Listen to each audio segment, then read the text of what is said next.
and his head kind of right at this rock. He knows that he gets fed on this side, and usually I'll wait until he gets on the rock, so we trained him. You'd think you could train an alligator very easily, but it actually was very, very easy to train him to come over here to get his food.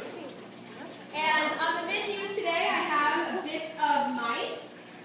We had 4 mice that we chopped up to be kind of like their bite-sized pieces, if you will. And then on top of it, there's kind of like this brown stuff, and that's actually alligator kibble, if you will. Ooh.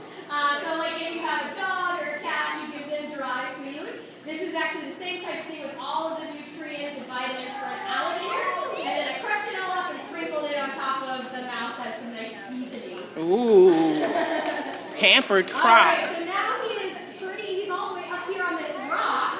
And I use nice long tongs and tweezers to feed him because I do not want to get my hands close to that mouth. He has a nice, powerful jaw. Ooh. And very sharp Wow. teeth. And so I don't want to accidentally get bit because if I have food right into my fingers pretty much look exactly like the mice, and then that would not be fun.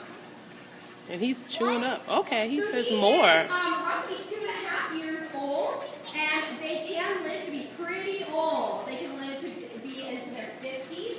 And also, when they get to their full-grown size or length, they'll be about 8 to 10 feet long. Wow. Big. Right now, he's probably only about 2 to 3 feet, so pretty small comparatively. Still got a lot to grow. And like I was saying earlier, he's actually going to go back to Alligator Adventure when he's too large for this exhibit. That is where he was hatched, where he hatched out of his egg. And then he'll spend the rest of his life there as well and grow and get full grown. Alligators are pretty amazing animals. They're reptiles. Does anybody know what a reptile is? What? Tell me.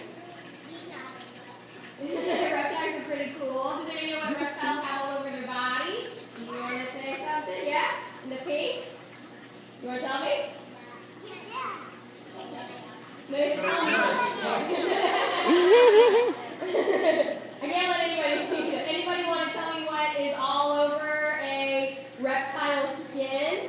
Does anybody know what those are called? It's called scales. Have you heard that word before?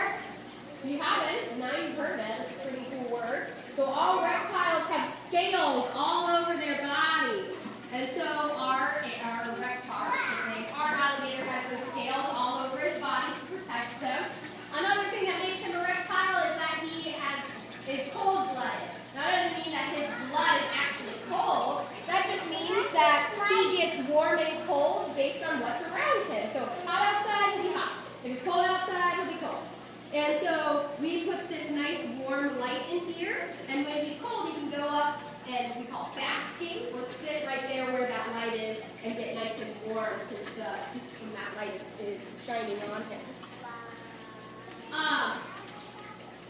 He's enjoying what you're giving him. Alligators are closely related to crocodiles, and they look very similar, but it's actually really easy to tell them apart just by looking at their face. Does anybody happen to know how to tell an alligator and a crocodile apart?